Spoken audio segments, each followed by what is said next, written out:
Bismillahirrahmanirrahim. Assalamualaikum warahmatullahi wabarakatuh. Innal hamdalillah nahmaduhu wa nusalli wa nusallimu ala rasulihil karim. Amma ba'du. Rekan-rekan yang dimuliakan Allah Subhanahu wa taala, syukur lagi kita kepada Allah dalam kesempatan virtual pembinaan mental dan rohani di pagi hari ini. Kita masih diberikan begitu banyak kenikmatan oleh Allah Subhanahu wa taala, di mana kenikmatan yang paling tinggi nilai di sisi Allah adalah kenikmatan iman. Ya, inilah yang menyebabkan kita bisa hadir di virtual pengajian pada kesempatan pagi hari ini. Mudah-mudahan ya Allah Subhanahu wa taala memberikan kita juga taufik ya atas apa yang menjadi perintah Allah Subhanahu wa taala ini bisa kita amalkan. Ya, sebagaimana pada saat ini kita berada di bulan Sa'ban, dan insya Allah nanti kita akan dijumpakan oleh Allah Subhanahu wa taala di bulan Ramadan. Ini juga suatu kenikmatan yang sangat besar ya, apabila Allah Subhanahu wa taala masih hadirkan kita di dalam perkara-perkara yang besar. Ya, sebagaimana di bulan Ramadan ini Allah Subhanahu wa taala banyak memberikan keutamaan-keutamaan. Sebagaimana Nabi Shallallahu alaihi wasallam bersabda, ya, lisoimi farhatani, farhatun inda fitrihi wa farhatun inda liqa'i rabbi. Ya, dimana artinya orang yang berpuasa ya akan meraih dua kegembiraan, ya, kegembiraan ketika berbuka puasa atau berhari raya, dan kegembiraan ketika bertemu Tuhannya. Ya, Bapak Ibu sekalian dimuliakan Allah Subhanahu wa taala, Ramadan ini ingin mengajarkan kepada kita bahwa kebahagiaan itu adalah setelah menyelesaikan perintah Allah. Ya, kebahagiaan itu bukan ya setelah menikmati pemberian Allah. Bukan kenikmatan itu ketika setelah kita buka puasa nanti ya dengan jalang kote, dengan es pisang hijau, itu kebahagiaan ya. Itu bukan kebahagiaan. Tapi kebahagiaan itu ketika kita merasakan kebahagiaan, ketenangan ya. Ketenangan karena apa?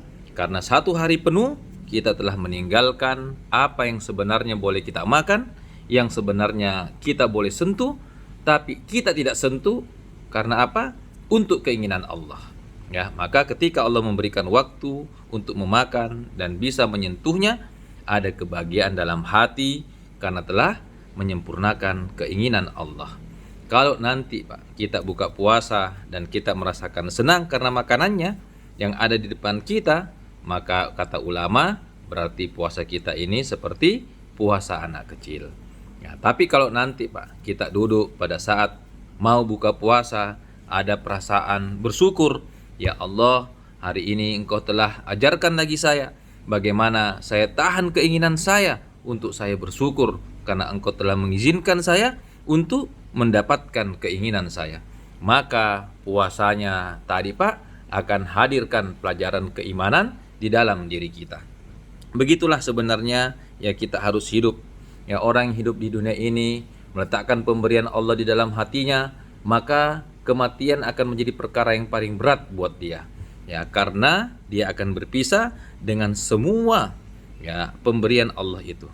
Ya, apalagi kalau pemberian Allah itu banyak, ya belum lagi dipakai, ya masih ada ratusan juta uang di bank, masih ada tanah di mana-mana, ya tiba-tiba mati, dan disitulah selama ini diletakkan semua kewibawaannya, diletakkan kehormatannya kepada nilai apa yang Allah berikan kepada dia. Maka ketika itu ruh sudah melepaskan jasad, wallahi kata ulama, ruh itu akan dalam penderitaan yang sangat luar biasa, karena dia akan berpisah dengan sumber kesenangannya selama dia berada di dalam jasad. Maka ya, rekan-rekan dimuliakan Allah Subhanahu wa taala, kalau hari ini kita mau mengusahakan agar perintah Allah yang kita jadikan tempat untuk mencari kebahagiaan, ya, dan kalau di situ ada perintah Allah, maka meninggalkan pemberian Allah akan satu perkara yang mudah bagi kita.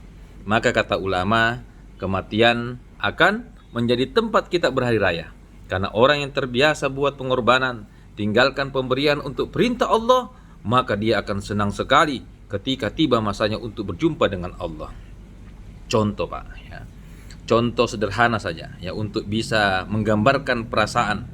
Ya, kalau Bapak ya dikasih sama Pak Kapolres uang ya, misalnya Pak Kapolsek ya dikasih sama Pak Kapolres uang, ya Pak Kapolres bilang, Pak Kapolsek bikinkan Kak saya kandang ayam. Ya ini saya kasih ki uang 1,5 juta rupiah.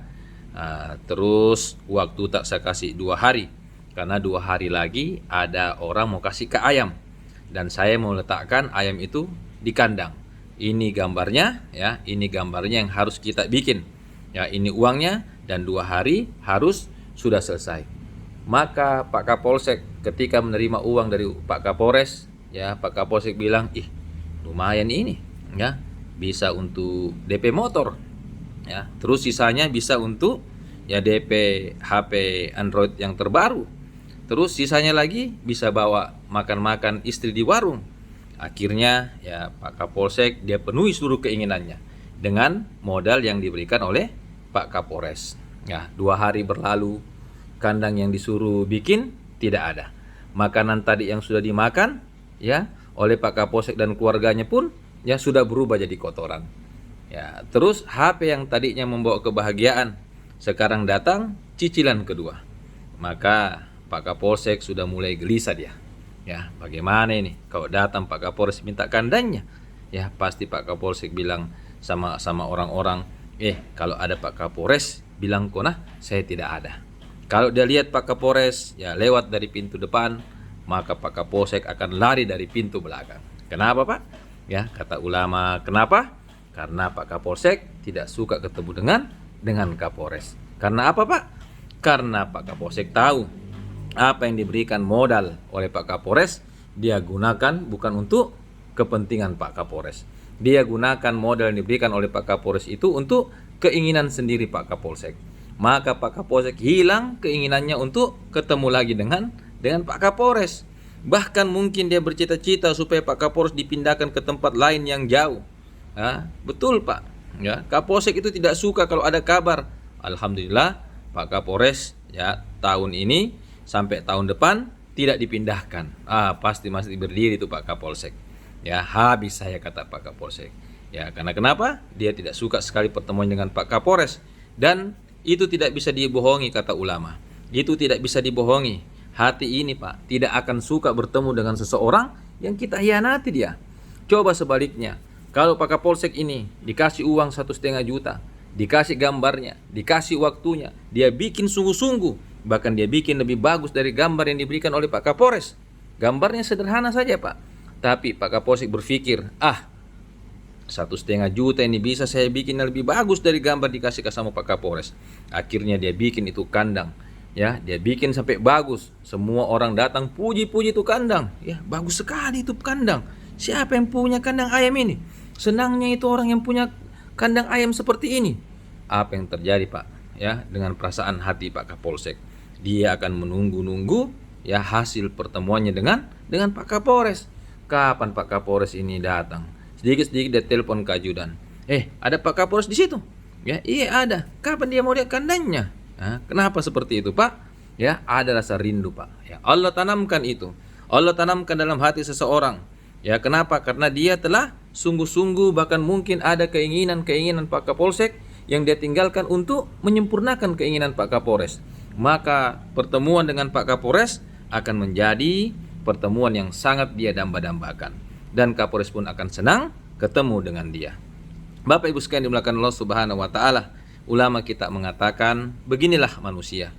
Kalau manusia ini sadar bahwa Allah Subhanahu wa taala berikan dia modal untuk hidup itu untuk Allah, sebagaimana kita ini Pak, diberikan 2 mata, diberikan jantung, diberikan paru-paru, lidah, tangan, kaki, apa untuk kesenangan kita? Bukan.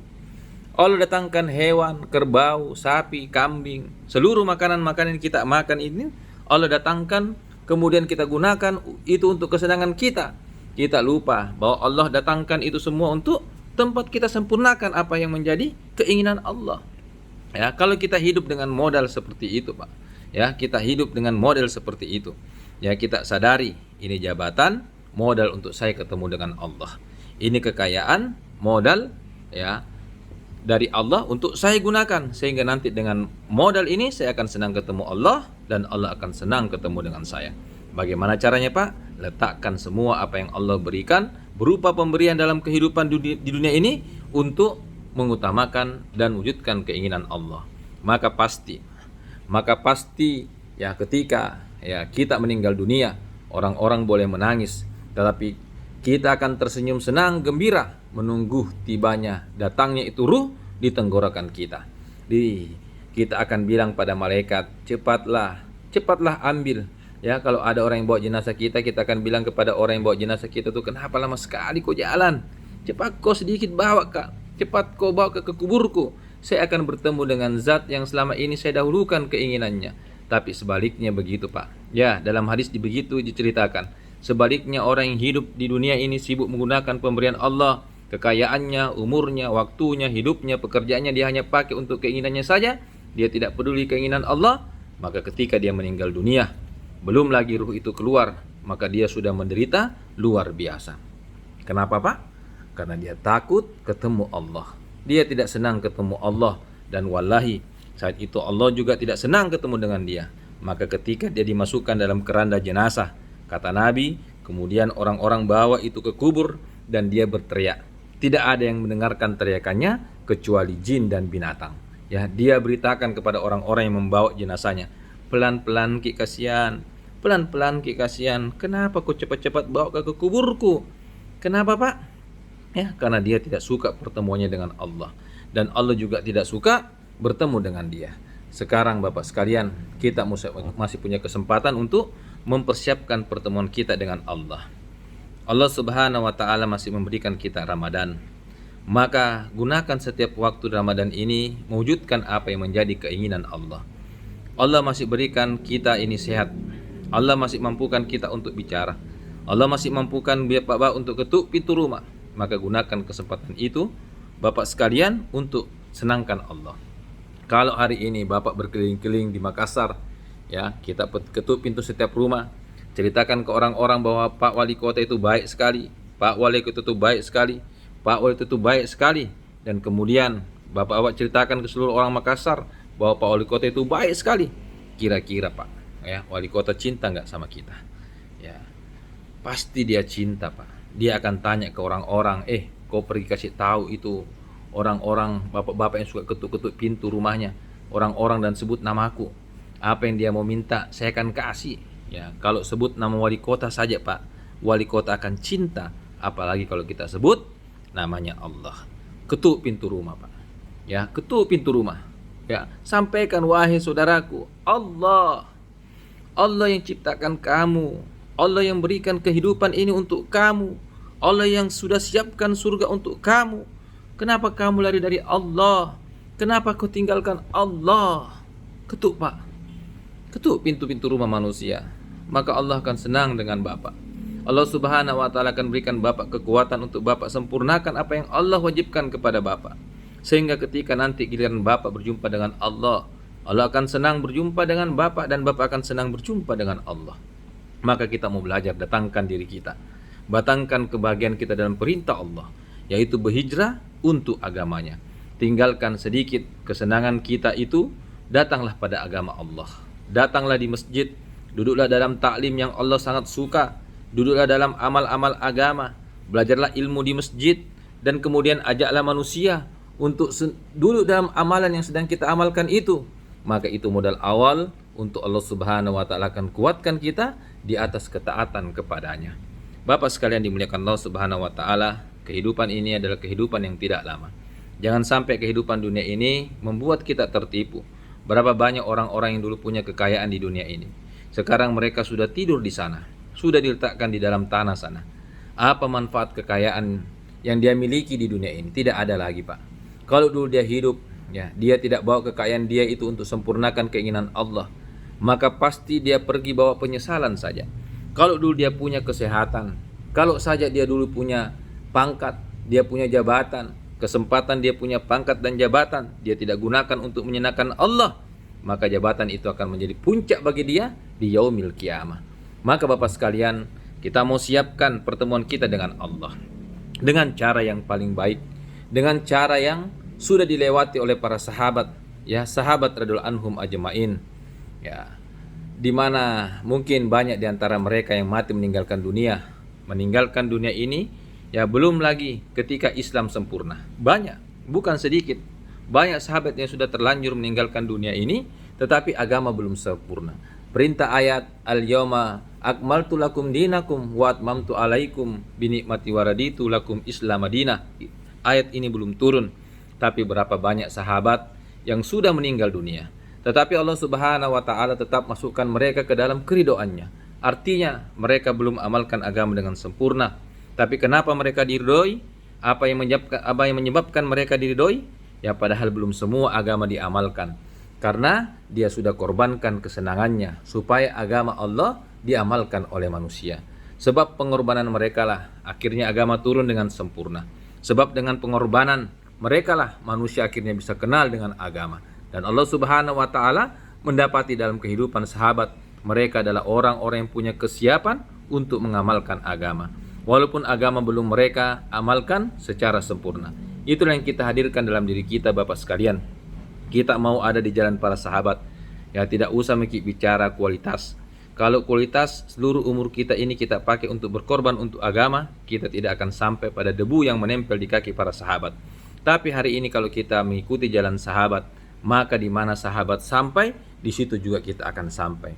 Maka tidak ada jalan yang mereka lewati kecuali mereka lewati jalan pengorbanan untuk agama. Maka mari kita persiapkan diri kita ya banyak-banyak senantiasa meminta kepada Allah agar Allah Subhanahu wa taala jadikan bulan Ramadan ini sebagai bulan yang betul-betul kita mendapatkan ridho Allah Subhanahu wa taala. Subhanaka Allahumma wa bihamdihi, subhanallah wa bihamdika, asyhadu an la ilaha illa anta astaghfiruka wa atubu ilaik.